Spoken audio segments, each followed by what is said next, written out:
ప్రియమైన యేసయ్యా నేను నీ సొంతమయ్యా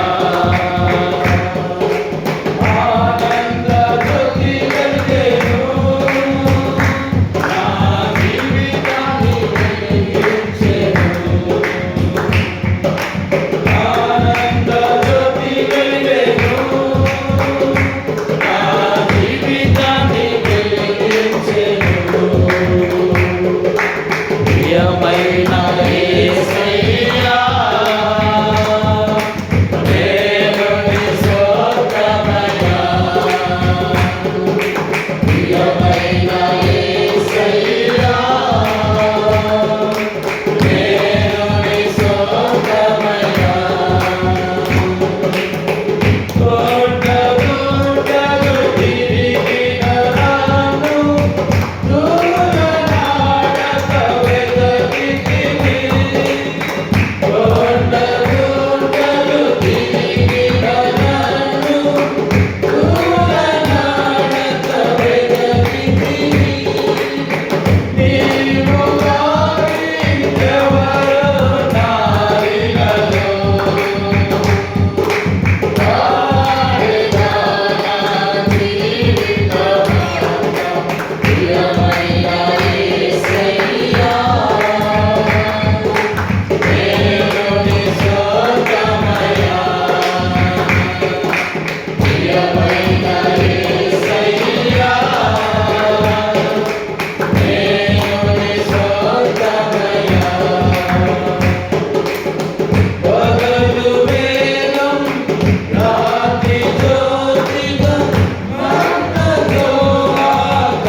నరకపు పాశములవి కట్టినను నా శత్రువులు నన్ను చుట్టినను నరకపు పాశములని కట్టినను వరదవలే భక్తిహీనులు పోయిన వరదవలే భక్తిహీనులు పోయిన వదలకనను ఎడబాయని దేవా వదలకనను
దయగల వారిపై దయ చూపించు కఠినుల ఎడల వికటము చూపు.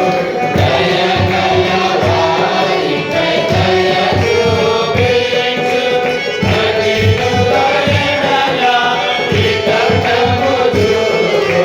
రాజేశుల యొక్క గర్వము నలసు. రాజేశుల యొక్క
నా ప్రార్థనకు చెవియొగ్గుము.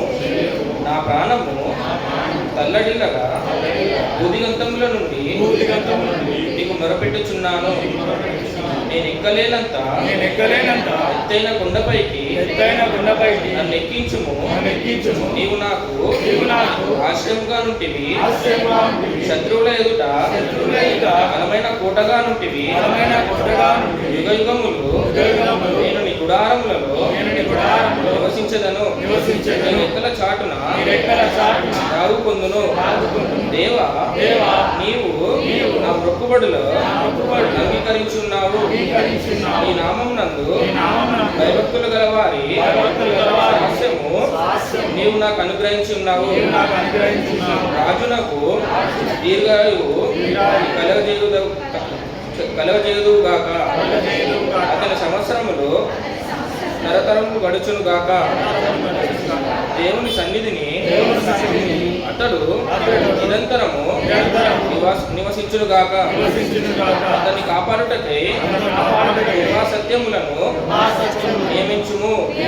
దినదినము నా మొక్కుబడులను నేను చెల్లించున్నట్లు నీ నామమును నిత్యము కీర్తించదను. చిన్న వాక్యం దేవుడు దీవించును. ఇందులో విశాలత అనుగ్రహించే దేవునికి, ఒంటరిగా ఉన్న మరియు తోడయొచ్చిన దేవునికి, శ్రమల పాలై తీవ్రమైనప్పుడు మన దేవుడు ఏ రోజు కూడా విడిచిపెట్టలేదు. ఇంత గొప్ప దేవుడు కలిగిన మనము ఈ సమయంలో మనం ఆయనను పాటల ద్వారా ఆరాధించడానికి ప్రయత్నిస్తున్నాం. కాబట్టి మన జీవితకాలం అంతయు ఆయన చేసిన మేలను మనం తలంచుకుంటూ, ఒకటి కాదు, రెండు కాదు, అది ఇసుక రేగుల కంటే ఎక్కువ మన తల వెంట్రుకల కంటే ఎక్కువ.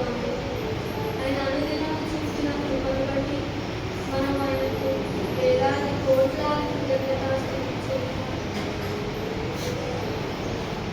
మన జీవితంలో ఏది కలిగి ఉన్నా అది కేవలం ఆయన కృప ద్వారానే అది మనం పొందుకుని ఉన్నాం. ఆయన ప్రేమ ద్వారా, ఆయన కృప అనుదినం మన మీద చూపుతున్న దేవునికి హృదయపూర్వకంగా మనం ఆయనకు కృతజ్ఞతాస్తుతులు చెల్లిస్తున్నాం. 11 నెలలు ఏ విధంగా ఆయన మనల్ని కాచాడో, అనేక సార్లు మనం ఒంటరిగా ఉండొచ్చు, ఇంట్లో ఉండొచ్చు, శ్రమలో ఉండొచ్చు. అయినా ఏ రోజు కూడా దేవుడు మనల్ని అనాథలుగా విడిచిపెట్టలేదు.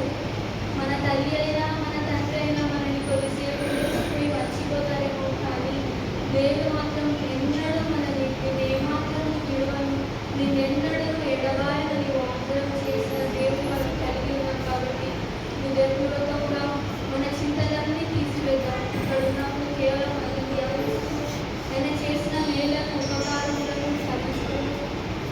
ఈ యొక్క పాటలు పాడుతూ ఆయన నామాన్ని గొప్ప చేస్తున్నాం. నువ్వే లేకపోతే జీవించలేను, నువ్వే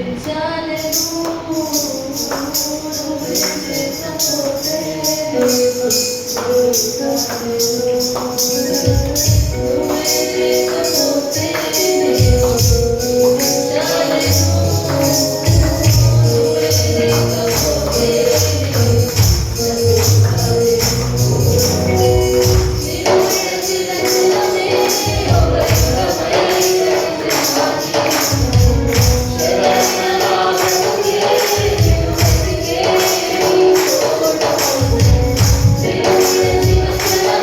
Thank you.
కీర్తనలో మొట్టమొదటి వచ్చిన చూడండి. దేవా నా మొర్ర ఆలకింపము, నా ప్రార్థనకు చెవియకుము. ఇక్కడ ఆ భక్తుడు మొట్టమొదటి ప్రార్థన చేస్తున్నాడు, రిక్వెస్ట్ చేస్తున్నాడు. ఏమని? దేవా నా మొర్ర ఆలకింపము, నా ప్రార్థనకు చెవియకుము. మనం 138వ కీర్తన 2వ వచనంలో ఉన్నాం. నా ప్రాణంలో త్రాణ పుట్టించి నన్ను ధైర్యపరిచావు ప్రభు. ఏమంటున్నాడు? నా ప్రాణంలో త్రాణ పుట్టించావు. నేను మొర్రపెట్టిన దినమున నువ్వు నాకు ఉత్తరం ఇచ్చావు. నా ప్రాణంలో మరలా ఆశను పుట్టించావు. ప్రాణం ఏంటి? ఆశను పుట్టించావు. మరలా ఇంకొక రోజు నాకు ఇచ్చావు ప్రభు, నన్ను ధైర్యపరిచావు అంటాడు భక్తుడు. దేవా నా మొర్ర ఆలకింపము, నా ప్రార్థనకు చెవియకుము. నువ్వు 34వ కీర్తన 6వ వచనంలో మనం చూస్తాం. ఈ దీనుడు మొరపెట్టగా యెహోవా ఏమనుందమ్మా? ఈ దీనుడు మొరపెట్టగా యెహోవా ఆలకించను, అతని శ్రమలన్నిట్లో నుంచి, అతని శ్రమలన్నిట్లో నుంచి, బాధల నుంచి, కష్టాల నుంచి, ఇరికిల నుంచి, ఇబ్బందుల నుంచి, అన్నిటి నుంచి అతన్ని రక్షించినని వ్రాయబడింది. కీర్తన 4వ కీర్తన 1వ వచనంలో ఇలాగన చూడండి. ఇరుకులో నాకు విశాలత కలుగు చేసిన వాడు నీవే. అనారోగ్యం వచ్చిన ప్రభా ఆరోగ్యాన్ని ఇచ్చావు, అప్పుల బాధ నుంచి తప్పించావు, అనారోగ్యం నుంచి తప్పించావు, ఆయాసం నుంచి, అసమాధానం నుంచి సమాధానం ఇచ్చావు. ఇరుకు అంటే చాలా ఇక్కట్టు, ఇంకొక విధంగా కష్టంగా ఉంది. ఇరుకు అంటే ఏంటి? ఇరుకు అంటే ఆపద, శ్రమ, బాధ. ఇరుకులో నుంచి నన్ను ఏం చేసావు? ఇప్పుడు విశాలత కలుగు చేస్తావు, సంతోషాన్ని ఇచ్చావు, ఆనందాన్ని ఇచ్చావు. ఈ రోజున అదే మన కారణం. ప్రభువా ఇరుకులో ఉన్నాను తండ్రి, నువ్వు నన్ను విశాలతలోకి నడిపించావు. చాలా బెరికైపోయింది అన్నాడు అక్కడ. నేను చాలా అలసిపోయాను ప్రభువా, మరలా త్రాణ పుట్టించావు. నేను మొరపెట్టిన దినాన్ని నువ్వు నాకు ఉత్తరం ఇచ్చావు ప్రభువా. నువ్వు నాకు ఇరుగ్గా ఉంది, కష్టంగా ఉంది, అసలు ఎవరితో మాట్లాడాలన్నా కోపం చేస్తుంది, చిరాకు వస్తూ ఉంటుంది. మనకి భగవంతుడు మరలా సంతోషం ఇచ్చాడు, కళ్ళ నిండా నోరు నిండా నవ్వునిచ్చావు. 9వ అధ్యాయం చూడండి, 9వ కీర్తన 9వ వచనంలో నలిగిన వారికి ఆమె మహా దుర్గమగునని వ్రాయబడింది. ఆపత్కాలంలో వారికి మహా దుర్గమగు. ఎక్కడమ్మా? ఆపత్కాలంలో వారికి మహాదుర్గం అవుతాడట. నలిగిన వారికి తాను మహాదుర్గమగునని వ్రాయబడింది. 30వ కీర్తన 3వ వచనంలో సాయంకాలమున ఏడుపు వచ్చి ఏముంది? సాయంకాలమున ఏడుపు వచ్చి రాత్రి ఉండినను ఉదయమున మరలా సంతోషం కలుగునని వ్రాయబడింది. సాయంకాలం ఏడుపు వస్తుంది, బాధ, కష్టం, ఇరుకు, ఇబ్బందులు, శ్రమలు, అది రాత్రంతా ఉంటుంది. మరలా ఉదయాన్నే సంతోషం ఇస్తున్నావు. 30వ కీర్తన 11వ వచనంలో, అదే కీర్తన 11వ వచనంలో నా ప్రాణము మౌనముగా నుండక నిన్ను కీర్తించినట్లు ప్రభువా నా అంగలార్పును నువ్వు నాట్యంగా మార్చావు ప్రభు. నువ్వు నా అంగలార్పును నాట్యంగా మార్చావు. నువ్వు నా గోనుపట్టి విడిపించావు. సంతోష వస్త్రం నన్ను ధరింపజేసి ఉన్నావు. యెహోవా నా దేవా నిత్యము నేను నిన్ను స్తుతిస్తానని వ్రాయబడి కీర్తన 40:17 మనం చాలా ఎక్కువసార్లు చదువుతూ ఉంటాను ఈ మాట. ఏముంది? నేను శ్రమల పాలే దీనుని అయిపోయింది ప్రభా, ప్రభువు నన్ను తలంచుకుంటున్నాడు. దావీదు 61వ కీర్తనలో 1వ వచనంలో దేవా నా మొర్ర ఆలకింపుము, నా మొర్ర ఆలకింపుము, నా ప్రార్థనకు చెవియకుము అంటున్నాడు. స్తుతించడానికి ఒక కారణం, ప్రార్థనకి జవాబు రావడం. మనకు ప్రార్థన జవాబు వచ్చిందంటే అది జవాబు వచ్చినా రాకపోయినా ఈ రోజున మనం చేయవలసినటువంటి పని స్తుతించడం. దేవా నా మొర్ర ఆలకింపుము, నా ప్రార్థనకు చెవియకుము. నేను శ్రమల పాలే దీనుణ్ణి అయిపోయాను, శ్రమల పాలే దీనుణ్ణి అయిపోయాను. తర్వాత ప్రభువు నన్ను తలంచుకుంటూ ఉన్నాడు.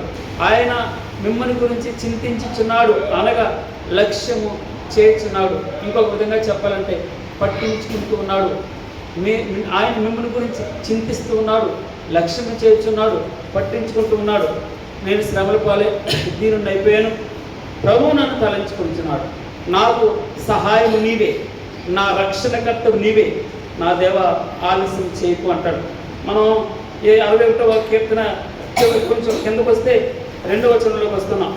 నా ప్రాణము తల్లడిల్లగా, నా ప్రాణము తల్లడిల్లగా అంటే దాని అర్థం ఏంటి తెలుసండి? నా ప్రాణము తల్లడిల్లగా అంటే చలించుకోవడం అన్నమాట.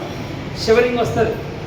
ఒక విధంగా మనం అసలు ఎవరికి చెప్పుకోలేనటువంటి బాధ వచ్చినప్పుడు మనం, లేదా ఆపద వచ్చినప్పుడు, దుర్వార్త విన్నప్పుడు, లేదా మనం విన్నప్పుడు మనం చలించిపోతాం. ఇంకొక విధంగా చెప్పాలంటే షివరింగ్ వస్తుంది, మనకు తెలియకుండానే ఏడుపు వస్తుంది, అదురు వస్తుంది, కాళ్ళు భూమి మీద కట్టలేము, ఉనికి వస్తుంది. ఏమంటున్నాడు ఇక్కడ? నా ప్రాణం తల్లడిల్లగా ప్రార్థన చేస్తున్నాడు. అన్నిటిలో నుంచి ప్రతి విషయంలోని భగవంతుని మనం ఆరాధించడానికి, మనకు అన్నిటికీ ఆయన ప్రతి ప్రశ్నకి ఆయన దగ్గర ఆన్సర్, అన్నిటికీ జవాబు దొరుకుతుంది. రాత్రి అంతా ఏడుపు ఉందట, సాయంకాలం ఏడుపు వచ్చిందట, ఆ రాత్రి అంతా ఉందట. మరలా ఉదయాన్నే దేవుడు సంతోషాన్ని ఇస్తాడు. మన భగవంతుని మనం అందుకని మనుషుల వైపు చూడకండి, మనుషుల వైపు చూడకండి. మహోన్నతుడైన మహాదేవుడు, మహాగణుడును, మహోన్నతుడైన భగవంతుని వైపే మనం చూపుతూ ఉండాలి. ఆయన విశ్వాసానికి కర్త. ఆయనే. మనం బ్రతుకుతున్నామంటే, ఈరోజు చలిస్తున్నామంటే, మనం బ్రతుకుతున్నామంటే మన ఉనికి. 17వ అధ్యాయం అపోస్తలుల కార్యములు 17వ అధ్యాయంలో మాట వ్రాయబడి ఏమని తెలుసా? ప్రభువా, నేను మీలో చలిస్తున్నాం, మీరు ఉనికి కలిగి ఉన్నాం, నీలోనే బ్రతుకుతున్నాను, నీ అరచేతిలోనే ఉన్నాను, అంటే నీకు అనుసంధానంలోనే ఉన్నాను. ఇంకొక విధంగా చెప్పాలంటే నేను నా ఉనికి నీవే ప్రభు, నా ఐడెంటిఫికేషన్ నీవే. మనం తక్కువగా భగవంతుని శక్తిని మనం అంచనా వేస్తూ ఉంటాం. భగవంతుడు సర్వోన్నతుడు, ఆయన పేరు మహాజ్ఞాని, మహోన్నతుడు. ఇంకొక విధంగా చెప్పాలంటే మహోన్నతుడు అంటే సర్వాంతర్యామి, సర్వము, సర్వజ్ఞాని. అన్ని సమయాల్లోనే, ఈ సమయం కాదు, ఆ సమయంలో కాదండి. ఉదాహరణకి మనం చర్చికి వచ్చినంత మాత్రమే కాదు నేను చెప్పేది. మనం ఎక్కడ నిలబడ్డా, కూర్చున్నా మనం ఆయన సన్నిధిని మనం తీసుకురాగలం. ఆయన తలంచుకోవడం, ఆయన మన పక్కన ఉంటాడండి. ఆయన పిలిస్తే నీ పక్కన వచ్చి కూర్చుంటాడు.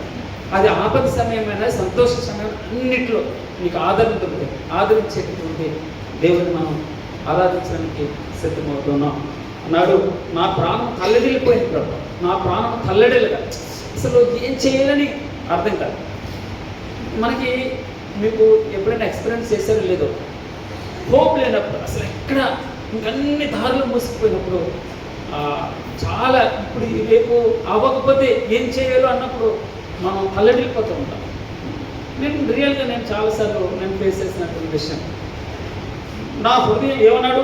నా ప్రాణం తల్లడిల్లుగా బోధిగంతముల నుండి నీకు మొదలుపెట్టుచున్నాను అన్నాడు భక్తుడు. నేను ఎక్కలేనంత కొండపైకి నన్ను ఎక్కించిన ప్రభు. ఏమన్నాడండి? నేను ఎక్కలేనంత ఎత్తైన కొండపైకి నేను ఎక్కాలి. ఆ కొండ యేసుక్రీస్తు. ఇది ఇరుకైనటువంటి మార్గం, విశాలంగా ఉండే మార్గం కాదు. ఇదిగో నువ్వు రోజు నీ సిలువను ఎత్తుకోవాలి, నువ్వు సహించాలి. అందుకని తిమోతికి రాసిన పత్రిక 2వ అధ్యాయము 7వ వచనం అనుకుంటాను. అక్కడ ఉంది, సహిస్తే ఆయనతో పాటు మీరు ఏలుతాం. పక్కన పెట్టాం. మనం సహిస్తే ఏలుతాం. ఆయన ఎరుగునని అంటే ఆయన నిన్ను ఎరుగునని అంటాడు. ఆయన కోసం శ్రమ పడితే, ఆయన కోసం కష్టపడితే, ఈరోజు సహిస్తే కొద్దిగా ఓపికపడితే తప్పకుండా నువ్వు ఆయన సింహాసనం పక్కన కూర్చుంటావు. భగవంతుడు నీతో నాతో చెప్పేటటువంటి మాట మనం ఆయన ఆరాధించడానికి. ఇదిగో అన్నాడు, నేను ఎక్కలేనంత ఎత్తైన కొండపైకి నన్ను ఎక్కించాలి ప్రభు. ఎక్కడమ్మా? ఎక్కలేనంత ఎత్తైన కొండ. ఆ కొండ అందుకే అన్నాడు, ఇదిగో ఈ నా మాట చెప్పున. ఏ మాటమ్మా? ఈ నా మాట చెప్పున జరిగించి ప్రతివాడు తన ఇల్లు బండ మీద కట్టబడిన ఇల్లుగా ఉంటుందండి. ఆ ఇంటికి శ్రమ వచ్చింది, కష్టం వచ్చింది, ఆ ఇంటికి కూడా తుఫాను వస్తుంది, ఆ ఇంటి మీద కూడా వరదలు వస్తున్నాయి, ఆ ఇంటికి శ్రమలు వస్తున్నాయి, ఇబ్బంది ఉంది, అనారోగ్యం ఉంది, అన్ని అయినా ఇదిగో యెరూషలేము చుట్టూ పర్వతములు ఉన్నట్టు. ఎక్కడమ్మా? యెరూషలేము చుట్టూ పర్వతములు ఉన్నట్టు కోటగా ఉన్నావు ప్రభు. 18వ కీర్తన 1వ వచనం చూస్తే నా కొండ ఉన్నట్టు, నా కోట ఉన్నట్టు. అంటే నా కోట అంటే తెలిసింది, యుద్ధం వస్తుంది, శత్రువు మీద శత్రువు బాణాలు ఎక్కువ పెడుతున్నాడు, శత్రువు యుద్ధం చేయడానికి వస్తుంటే మనం ఒంటరిగా అయిపోతుంటే దాగుచోటు. అందుకే మహోన్నతిని చాటున నివసించువాడే సర్వశక్తి నేడును విశ్రమించువాడనండి. అందుకే చివరి మధ్యలో మాట్లాడుతుంది, యెహోవా నీవే నా ఆశ్రయం అని నీవు మహోన్నతుడైన దేవునికి నివాసస్థలంగా చేసుకున్నావు. అనగా కోటగా ఉన్నావు ప్రభా, నా కొండగా ఉన్నావు, నా ఆశ్రయదుర్గం. ఆశ్రయదుర్గం అంటే మనం రక్షణ దొరికేటటువంటి స్థలం అది. బాధలు కన్నీరు తుడిచే స్థలం అది. అనారోగ్యము పోగొట్టబడే స్థలం అది. చిన్న 12 సంవత్సరాల నుంచి కంటిన్యూస్ బ్లీడింగ్ అండి. వస్త్రపు చెంగు ముట్టుకుంది అధ్యాయం. అది విశ్వాసంతో, అవును వస్త్రపు చెంగు ముట్టుకున్నంతలో ఫ్రాక్షన్ ఆఫ్ సెకండ్ ఎంత ప్రయాసపడిందో. తిరగని వైద్యం లేదు. తనకున్నదంతా ప్రయాసం అయిపోయింది, తనకున్నదంతా ఖర్చు పెట్టేసి, హోప్ లేదు, నిరీక్షణ లేదు. ఎవరో చెప్తే విన్నది. మా వస్త్రపు చెంగు అనుకుని తను ప్రాక్టీస్ చేసుకుని వస్త్రపు చెంగు ముట్టుకుంటే చాలు అని అనుకున్నాను. నేను ఎక్కలేనంత ఎత్తే అనుకోండి భయపడు. మనకి భగవంతుని అడుగుతున్నాం, ఏమన్నాడు తెలిసిన భక్తులు, ఈ ప్రార్థన నీవు నేను చేసిన ప్రార్థన. మనం అందరూ చాలా పెద్ద పని ఉంది, పెద్ద సమస్య ఉండొచ్చు, ఈరుకులు ఉండొచ్చు, ఇబ్బంది ఉండొచ్చు, లేదా ప్రయత్నాలు, లేదా వ్యాపారాలు, ఉద్యోగాలు, ఇంట్లో పెళ్ళిళ్ళు, గర్భఫలాలు, రకరకాలు ఏదైనా కొండ. నాకు చాలా ఇష్టమైన 96వ కీర్తన అనుకుంటాం. అక్కడ ఉన్నది, ఇదిగో సర్వలోకనాథుని సన్నిధిలో పర్వతం గట మైని వలె కరిగిపోతున్నట్టుగా మనం చూస్తాం. మైని వలె అంటే తెలుసమ్మా, అనగా బాధలు అన్నీ మనకు తెలియకుండానే మనకి అది ఎలాగ వెళ్ళిపోయిందో, ఎలాగ మాయమైపోయిందో తెలియదు. భగవంతుని మనస్ఫూర్తిగా ఆరాధించినప్పుడు ఆర్ద్రతతో, హృదయం ఆర్ద్రతతో నిండి ఉండాలి. ఎవరో చెప్పిన మాట కదండి, నీకేం జరిగిందో, నీకేమనిపిస్తుందో, నీ హృదయంలో ఏ విధంగా నువ్వు తలంచుకుంటున్నావు, మనస్ఫూర్తిగా కన్నులు మూసుకుని మన ఆరాధన చేద్దాం, మనం మనోనేత్రాలు తెరుద్దాం. భగవంతుని మనస్ఫూర్తిగా మనం ఏ స్థితిలో ఉన్నామో, ఏ పాపంలో పడ్డామో, ఏ ఆపదలు ఇరుక్కున్నామో అన్నిటి నుంచి భగవంతుడు తప్పించాడు. ఈ రోజున మునుపు దోషకులను, అపొస్తలుడైన పౌలు గారు మునుపు దోషకులను, హింసకులను, హానికరులను ఈ రోజున భగవంతుడు నమ్మకమైన పరిచారకుడిగా నన్ను నియమించినాడు. అంత గొప్పగా నా కుమారుడుగా అంగీకరించినాడు, కుమార్తెగా అంగీకరించినాడు. నాలో ఉన్న పాపదోషాలన్నింటిని ఆయన మీద మోస్తాడు. ఇదిగో లోక పాపములను మోసుకుని పోవు దేవుడు గొర్రెపిల్ల అంటున్నాడు. ఆ పాపానంతా ఆయన మోస్తాడు. ఈ రోజున నేను ఎక్కలేనంత ఎత్తైన కొండపైకి మళ్ళీ ఎక్కిస్తున్నాడు. చాలామంది సాక్ష్యాలు చెప్తూ ఉంటారు. సాక్ష్యంతో ఉద్యోగం రావడమో, పిల్లలు పుట్టడమో, పెళ్ళిళ్ళు రావడమో, లేదా ప్రమోషన్లు రావడమో కాదండి, అది సాక్ష్యం కాదు. సాక్ష్యం అంటే ఎక్కలేనంత ఎత్తైన కొండపైకి ఎక్కించి ప్రభావ. నేను చాలాసార్లు చెప్తూ ఉంటాను, ఆ యాకోబు ఆ యెహోవా దేవుడి దగ్గర ఒక్కడిగా మిగిలిపోయి అన్నీ సంపాదించుకున్నాడండి. ఆస్తులు లేవా, అంతస్తులు లేవా, అన్నీ ఉన్నాయి. అయినా కూడా ఒకటే కోరుతున్నాడు, నీవు నన్ను ఆశీర్వదిస్తే తప్ప నేను నిన్ను విడవు. అంటే ఆయన మనతో ఉండడం ఆశీర్వాదం కాదు. యేసు మనతో ఉండడం, మన ఇంట్లో ఉండడం, మన ఒంట్లో ఉండడం, మనతో ఉండడం ఆశీర్వాదకరం. ఆయన ఉండడం ఆరోగ్యం, ఆయన ఉంటే సంతృప్తి ఉంటుంది, సాటిస్ఫికేషన్ ఉంటుంది. ఎంతైనా సంపాదించండి.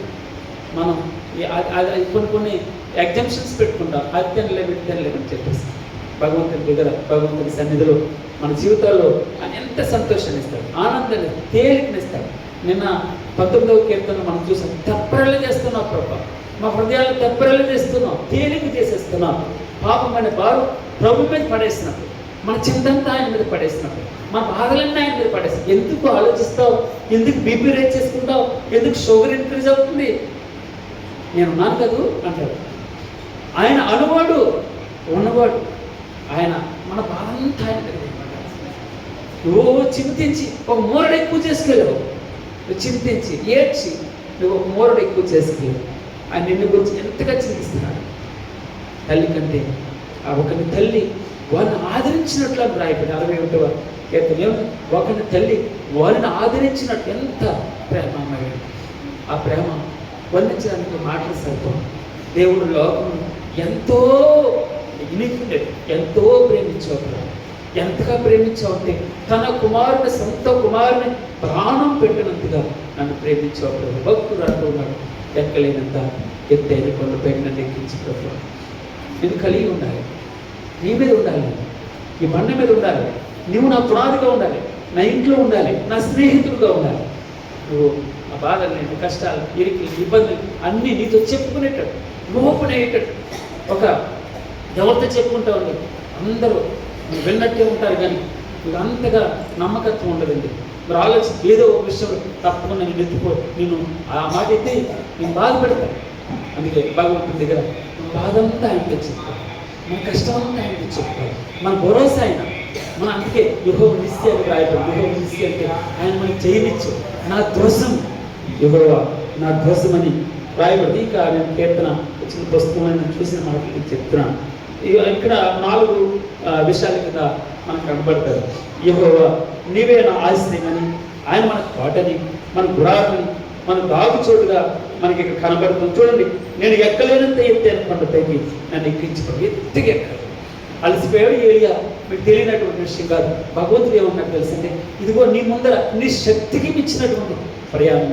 నువ్వు ఒక్కడూ కాదు, నువ్వు అనుకుంటున్నాను నీకు ఒక్కడు అనుకుంటే 7,000 మంది నా కోసం నిలబడినటువంటి వారు ఉన్నారు. నేను ఒక్కనే నువ్వు అనుకో, నీ శక్తికి మించినటువంటి ప్రయాణం. అయిపోయింది ప్రభు, అంతా అయిపోయింది, నేను చచ్చిపోతాను అంటున్నాడు. భగవంతుడు రాజులను అభిషేకించేటటువంటి, ప్రవక్తలను అభిషేకించేటటువంటి. ఇదిగో అక్కడ మనం యోహాను ప్రకటించేవాడుగా, మళ్ళా ఎక్కడో ప్రకటన 11వ అధ్యాయంలో చూస్తాం.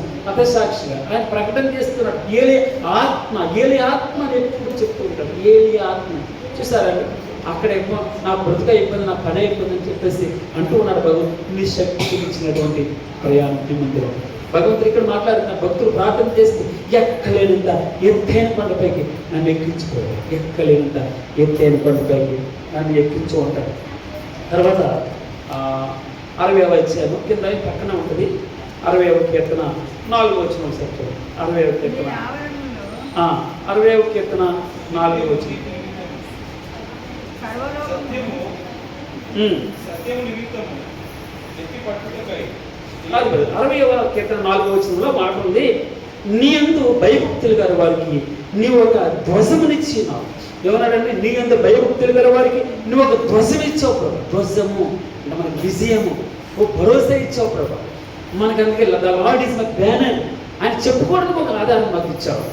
నీ యందు భయభక్తులు గల వారికి నువ్వు ఒక ధ్వజం ఇచ్చావు ప్రభు. 59వ కీర్తన 16వ వచనం చూడండి, నీవు నాకు ఎత్తైన కోటగా ఉన్నావు ప్రభు.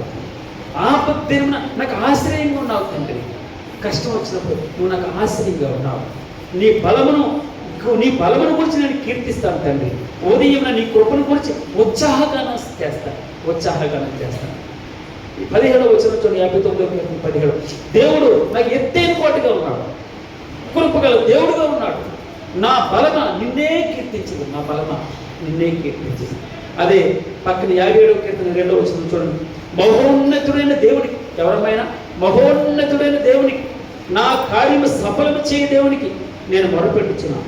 7వ వచనంలో నా హృదయం నిబ్రంగా ఉంది, నేను పాడుచు స్తుతిగానం చేసేది. 9వ వచనం అంటారు కదా, నీ కృప ఆకాశం కంటే ఎత్తైంది ప్రభా. నీ కృప ఆకాశం కంటే ఎత్తైనది. నీ సత్యం మేఘ మండలం అంతా వ్యాపించింది తండ్రి. 54వ కీర్తన 4వ వచనం అంటాడు, ఇదిగో దేవుడే నాకు సహాయకుడు, ప్రభువే నా ప్రాణమును ఆదరించేవాడు. 46వ కీర్తన 5వ వచనంలో దేవుడు ఆ పట్టణంలో ఉన్నాడు, దానికి చలనం లేదు, కదిలింపబడు, అంతగా కదిలింపబడు. అరుణోదయమున దేవుడు దానికి సహాయం చేస్తున్నాడు. 46వ కీర్తన 5వ వచనం ఏమన్నదమ్మా చదవండి, దేవుడు ఆ పట్టణంలో ఉన్నాడు, దానికి చలనం లేదు, అది చలించట్లేదు. ఆ బండ మీద కట్టబడిన పట్టణం వరదొచ్చిందాం కదమ్మా, గాలి రాలేదు, తుఫాన్ రాలేదు, బాధలు రాలేదు, అనారోగ్యం రాలేదు, కష్టం రాలేదు, అయినా ప్రభు అంటున్నాడు. ఏంటి? ఆ ఇల్లు బండ మీద కట్టబడింది. దేవుడు ఆ పట్టణంలో ఉన్నాడు కనుక దానికి చలనం లేదు. అరుణోదయమున దేవుడు దానికి సహాయం చేయదు. చాలండి, దేవుడు సహాయం చేస్తే ఇంకా లోటే ఉంటుంది చెప్పండి. దేవుడు పట్టించుకుంటే, దేవుడు కలగ చేసుకుంటే, ఆయన చింతిస్తూ ఉంటే, ఆయన నీ గురించి ఆలోచన చేస్తూ ఉంటే, ఆయన నీ కొరకు లక్ష్యం చేస్తూ ఉంటే, ప్రభువా ఎత్తైన కొండపైకి నన్ను ఎక్కించు. ఏమన్నాడు భక్తుడు? ఎత్తైన కొండపైకి నన్ను ఎక్కించుము, నీవు నాకు ఆశ్రయంగా ఉంటూ శత్రువుల ఎదుట బలమైన కోటగా ఉన్నావు ప్రభు. ఏ శత్రువు బాణం వేసినా ఎక్కడ ఉంటుందట? గుమ్మములో తమ విరోధులతో వాదించెదరు. 120వ కీర్తన మనం చూస్తాం. ఏమన్నాడు? గుమ్మములో తమ విరోధులతో వాదిస్తూ ఉన్నారు. గుమ్మముల విరోధులతో వాదించడండి ప్రభువా. అందుకే ఆయన అంబుల పొదిలో నింపబడి ఏముందండి? ఆయన అంబుల పొదిలో నింపబడి మన బిడ్డలట. ఇదిగో ఎలా ఉండాలంటే బలవంతుని చేతిలోని బాణముల వంటి వారుగా ఉండి ఆ గుమ్మములో ఉన్న విరోధిని కొడితే ప్రార్థనతో, పరిశుద్ధతతో, వాక్యంతో, పరిశుద్ధతతో, వాక్యంతో, ప్రార్థనతో, మూడింటితో మన బిడ్డల చేత కొట్టించాలట. మన బిడ్డలు ప్రార్థనా పరులు చేయాలట. మన తపనంతా మన బిడ్డలు ప్రార్థనా పరులుగా ఉండాలి. వాక్యం సరిగా విశదీకరించాలి, సరిగా విభజించాలి, సరిగా చదవాలి. వాక్యం పట్ల ఎక్కువ శ్రద్ధ కలిగి ఉండాలి. ఒక విధంగా చెప్పాలంటే వాక్యం పట్ల పిచ్చి పట్టినట్టు ఉండాలి. ఇంకొక విధంగా చెప్పాలి, వాక్యం మనం ఎంతగా వాక్యంతో ఉంటే ఆ బలవంతుని చేతిలో బాణముల వంటి వారుగా ఉంటారు. ఆయన అంబుల పొదిలో నింపలపడి కొడితే ఆ గుమ్మంలో ఉన్న విరోధులతో దెబ్బలాడతారట, వాదిస్తారట. ఇదిగో ప్రభువా, నువ్వు నాకు ఆశీర్వాదరూపంగా ఉన్నావు, శత్రువుల ఎడల బలమైన కోటగా ఉన్నావు ప్రభు. ప్రొటెక్షన్, నాకు కంచిగా ఉన్నావు. ఇశ్రాయేలును కాపాడేవాడు కునుకుడు, నిద్రపోడు. ఆయన నీ కుడి వైపున ఎడమ వైపున ఎప్పుడు నేడుగా ఉంటాడు, వెన్నట్టు ఉంటాడు, ముందర ఉంటాడు, వెనకాల ఉంటాడు, పైన ఉంటాడు. ఆవరించి ఆయన మనకి అంతగా ఆయన కనుపాపని వారి నా కనుగుడ్డును ముట్టుకుంటే కనుపాప ఏ విధంగా ఆయన రెక్కల మీద రెక్కలతో కోడి తన రెక్కలను కప్పునట్టు మహోన్నతిని చాటున నివసించేవాడు. సర్వశక్తిని నేడును విశ్రమించేవాడు. మహోన్నతిని చాటున నివసించాడు. ఆయన రెక్కల కింద భద్రంగా ఉండడు.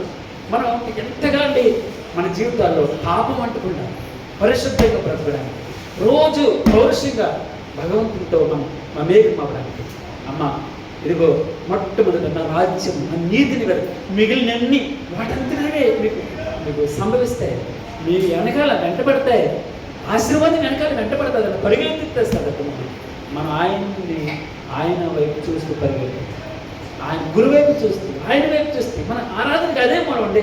ఆరాధనకి ఆయన వైపు చూడటమే చాలా మటుకి భగవంతుని వైపు చూసి పరిగెట్టకుండా డబ్బు మీద మనం ఆశతో వెళ్తూ ఉంటాం. భగవంతుడు చెప్పమాట, సిరికి దాసుడిగా ఉన్నావా? నాకు దాసుడిగా ఉన్నా. 2 పడవల మీద వాడికి పెట్టలేదు. నాకు దాసుడిగా ఉంటూ సిరిని వెంట పరిగెట్టు వస్తాడు. నీకు ఏమి తక్కువ కాదు అన్నాడు. మీకు మేము సుశీలమ్మ గారిలో ద్వితీయ ప్రదేశము 4:7 అక్కడ మేము వాక్యం చూసాం. మీకు ఆయన నీ చేతుల కష్టార్జితం నిన్ను ఆశీర్వదించిన దేవుడు నిన్ను ఆశీర్వదించాడు. నీకేం తక్కువ కాదు, నీకేం తక్కువ. ఆయన వాగ్దానం చేస్తే ఇంకేంటంటే అంతకంటే మనం ఆరాధించడానికి అన్నాడు, నా శత్రువులు ఎదుట బలమైన కోటగా ఉన్నావు, యుగ యుగంలో నేను నీ గుడారంలో నివసించదు. నీ రెక్కల చాటును దాక్కుంటాను ప్రభా. ఏమన్నాడమ్మా? నీ రెక్కల చాటును దాక్కుంటాను. దేవా, నువ్వు నా మొక్కుబడులను అంగీకరించినావు. నీ నామమునందు భయభక్తులు గల వారికి స్వాస్థ్యమును అనుగ్రహించినావు. ఆయన ఎందుకు భయభక్తులు కలిగి ఉంటే మనకి స్వాస్థ్యం అనుగ్రహింపబడ్డది. మనకి స్వాస్థ్యం అంటే ఏంటి తెలిసింది? ఆస్తి. ఆయన ప్రేమించినటువంటి వారిని ఆస్తికర్తలుగా చేస్తానంటాడు. సామెతల గ్రంథం 5వ అధ్యాయం కదమ్మా. ఆయన ప్రేమించినటువంటి వారు ఆస్తికర్తలుగా చేస్తారు. డబ్బుకు లోటు లేకుండా చేస్తారు. పుష్కలంగా ఉంటుంది. నీకు డబ్బు ఎందుకు కావాలి తెలుసండి? మనం అవసరతలు తీర్చుకోవడం అంతే. అంతకంటే అందుకే ఆగురు అక్కడ ప్రభు నాకు చాలా ఉంటుంది ప్రభు. అవసరతలు తీరాలంతే, కోరికలు కాదు. కోరిక వేరు, అవసరత వేరు. మనం అందుకే మీరు అడుగుతూ ఉన్నారు కానీ మీ బాగుముల నిమిత్తం అడుగుతున్నారు, అందుకే దొరకట్లేదు అన్నాడు రాఘవ భక్తుడు. మంచిది. ఏమన్నాడమ్మా? దేవా, నీవు నా మృక్కులు అంగీకరించినావు. నీ నామమునందు భయభక్తులు గల వారి శ్వాసము నువ్వు నాకు అనుగ్రహించినావు. రాజులకు దీర్ఘాయువు కలుగు చేయుదుగాక. అతని సంవత్సరములు తరతరములు ఉండును గాక. దేవుని సన్నిధిని అతను నిరంతరము నివసించునుగాక. అతని కాపాడుటకే కృపా సత్యములను నియమించుము. కృపయు సత్యము యేసుక్రీస్తు వారే మన కొరకు ఆయన ప్రొటెక్ట్ చేస్తున్నాడు, మన కోసం విజ్ఞాపన చేస్తున్నాడు. మనం ఎంత తప్పులు చేసినా, ఎన్నిసార్లు మన పాటలు ప్రార్థించకపోయినా పలకరిస్తూ ఉంటావు, మాట వినకపోయినా కలవరిస్తూ ఉంటావు. ఎందుకింత ప్రేమ నాపై యేసయ్యా. ఆయన మన నిమిత్తం ఎప్పుడు వెళ్ళప్పుడు జ్ఞాపకం చేస్తున్నాడు తండ్రి దగ్గర. ఫోన్లే ప్రభా, తండ్రి ఫోన్లే క్షమించుకోవడం. ఏదో తెలియక చిన్నపిల్లడు కదా, మనం చెప్తే మన పిల్లల పట్ల ఏమంటాం? ఫోన్లే అమ్మ, ఫోన్లే నాన్న, తమ్ముడే కదా, అన్నయ్య కదా, ఒకసారే కదా. భగవంతుడు దగ్గర యేసుకు తన కుమారుడు యేసుక్రీస్తు వారు నీ కొరకు నా కొరకు ఇది జ్ఞాపకం చేస్తున్నాడు.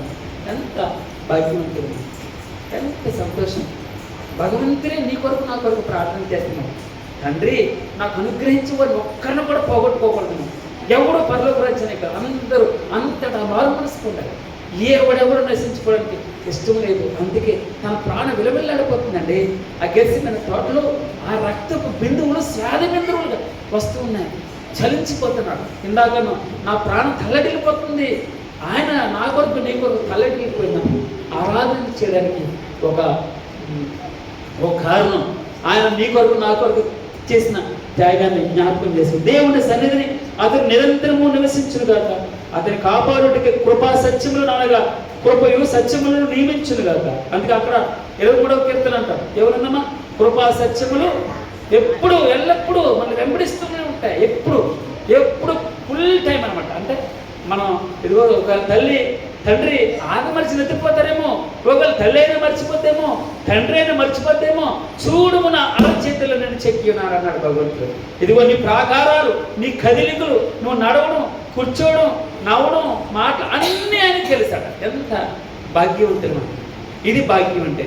భాగ్యవంతులు అంటే యేసుక్రీస్తు వారితో మనం ఉండడం భాగ్యవంతులం, ఆయన మనతో ఉండడం భాగ్యవంతులం అన్నాడు. 15వ యోహాను సువార్త 15వ వచనంలో ఇదిగో నేను నాలో మీరు నివసించాలి, మీలో నేను ఉండాలి, నాలో మీరు ఉండాలి, మమేకం అవ్వాలి. ఒక పాట పాడుతూ నాలో నీవు నీలో నేను కలిసి ఉండాలయా, మనం కలిసి పరిశుద్ధ ఆత్ముడా యేసు పంపిన వాడవు నీవేగా, పరిశుద్ధ ఆత్ముడా యేసు పంపిన వాడవు నీవేగా. తండ్రి నిన్ను చూడాలని, తండ్రి చిత్తం చేయాలని నా ఆశయా. హల్లెలూయా. దేవుని నామం మనం ఆయనతో దర్శించాలి, కలిసి ఉండాలి. అది భాగ్యవంతులు, ఆశీర్వాదకరం అన్నాడు. ఇదిగో నా హృదయంలో త్రాణ పుట్టించావు ప్రభు, మరలా ఆశని పుట్టించావు.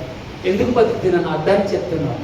నీ ఆయనతో ఉండడం మన బ్రతుక్కి అర్థాన్ని ఇస్తుందన్న, జీవాన్ని ఇస్తాడు. అందుకే చివరి మాట చెప్పి మన ఆరాధన, దేవుడు ఆ పట్టణంలో ఉన్నాడు, దానికి చలనం లేదు. దేవుడు ఆ ఇంట్లో ఉన్నాడు, చలనం లేదు. అరుణోదయమున దేవుడు దానికి సహాయం చేర్చున్నాడు. ఊరు తిరిగి యేసు మా ఊరికి వచ్చినాడు, ఊరు తిరిగి యేసు మా ఊరికి వచ్చినాడు, మా ఊరు బాగుపడేనే వచనులారా, మా ఊరు బాగుపడేనే. ఇల్లు తిరిగి యేసు మా ఇంటికి వచ్చినాడు, ఇల్లు తిరిగి యేసు మా ఇంటికి వచ్చినాడు, మా ఇల్లు బాగుపడేనే వచనులారా, మా ఇల్లు బాగుపడేనే. అంటే ఆయన మన ఇంట్లో ఉంటే చలనం ఉంటుందండి. అది నేను చెప్పాను మీకు. చుట్టూరు సమస్యలు ఉన్నాయి, లేదంటలేదు. ఆ ఇంటి చుట్టూ నిండా గాలి వస్తుంది, తుఫాను వస్తుంది, అన్నీ కొడుతున్నాయి. వేస్తుంటే అక్కడ ఎవరున్నారు? ఆ పడవలో ఆయన ఉన్నాడు, ఆ నావలో ఆయన ఉన్నాడు, ఆయన ఆ నావలో ఉన్నాడు. ఇదిగో అల్పవిశ్వాసులారా, ఎందుకు భయపడుతున్నారు? ఆయన అరమార అంటే కదండి, చివరిని ఇలాగా నిద్రపోతున్నట్టుగా ఉంది. వారందరికీ నశించిపోతున్నాం ప్రభువా, నీకు చింత లేదా అంటున్నారు. నశించిపోతున్నాం, నీకు చింత లేదా? భగవంతుడు మన పక్కనే ఉంటాడు. మనం నోరు విప్పి మనం అడగగలగాలంతే చెప్పేది. ఆ ఇంట్లో ఉన్నాడు ఆయన, ఆ ఒంట్లో ఉన్నాడు, ఆ పట్టణంలో ఆయన ఉన్నాడు కనుక చలనం లేదు, మునిగిపోతుంది. ఆయన చూస్తున్నంతసేపు మనం ధైర్యంగా ఉంటాం, అన్ని బాధల నుంచి సహిస్తాం. ఆరాధన చేయడానికి ఆయన ఒక్కడే కారణం అండి, ఆయనే కారణం. ఆయన కృతజ్ఞత తెలపడానికి ఆయనే కారణం. మన జీవితాల్లో చూడండి ఏమన్నాడు, ప్రభా నా ప్రాణం తల్లడిల్లిపోయింది ప్రభా, భూదిగంతముల నుండి ఎక్కడి నుంచి ఎక్కడో ఇరుగ్గా ఉంది, చాలా ఎక్కడి నుంచో పాతాళం నుంచి స్వరం వినపడుతున్నట్టుగా వస్తుంది. ఒక్కొక్కసారి మాట రాదు, ప్రార్థనే రాదు, ఆయన అడగడానికి నోరు రాదు, మనసు రాదు, తల్లడలేక సరే వర్షవరింగ్ అవుతుంది ప్రభు.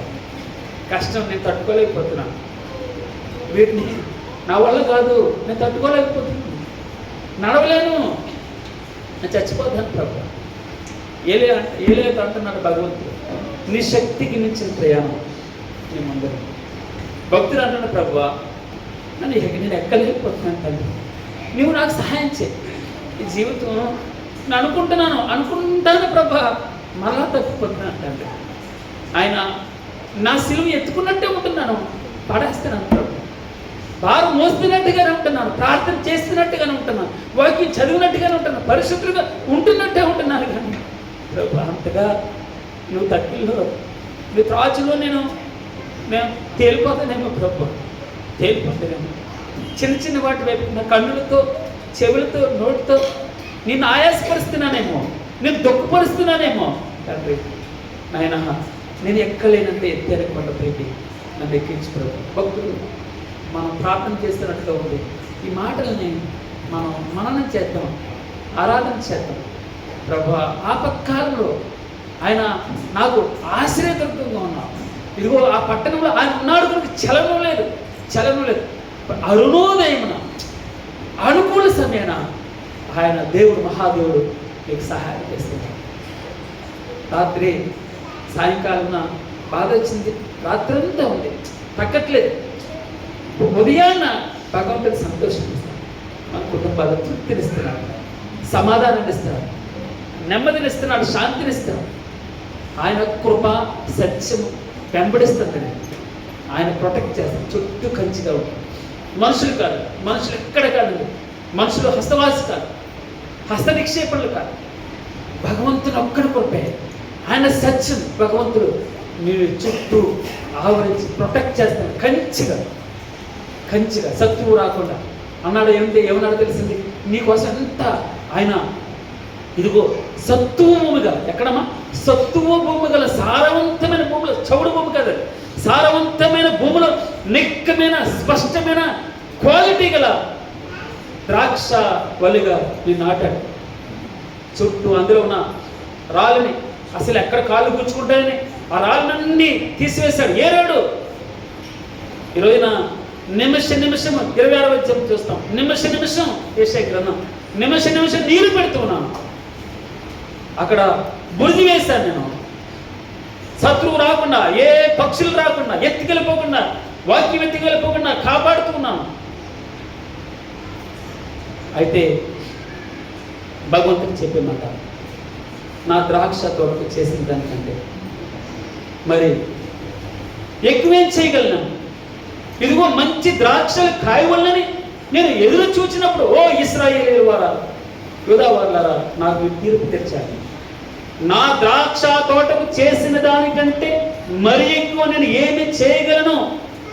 అది కారు ద్రాక్షలు కాయుటకు కారణం ఏమిటి? మనంతరం మనం స్వపరీక్ష చేసుకోవాలి. అదే గొప్ప ఆరాధన.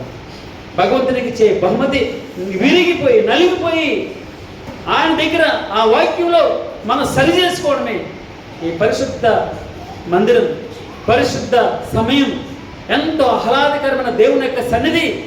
ఆయనతో మనం ఉన్నప్పుడు ప్రభా, ఈ ఆయాసకరమైన తండ్రి, ప్రభా నీకు దుఃఖకరంగా ఎక్కడైనా నీ బల్ల దగ్గరికి వచ్చినప్పుడు ఎక్కడైనా పడిపోయానేమో, నోటి మాట ద్వారా పడ్డానికి మనకు తెలియక ప్రభా, నేను అన్ని ఒప్పుకుంటాను తండ్రి, ఇంకా నేను ఒప్పుకోవలసిన నాకు తెలియకపోతే గుర్తు చేసి నీ రక్తంలో కడుపు ప్రభా, రక్తంలో కడుపు. జీవ వృక్షమునకు హక్కు గలవారే ఆ పట్టణంలో ఉన్న ప్రవేశించేవారు తమ వస్త్రములను ఆయన రక్తములో కడుక్కునేవారు శుద్ధులు, పరిశుద్ధులు, వారే హక్కుదారులు. ఆరాధన చేద్దామన్నా.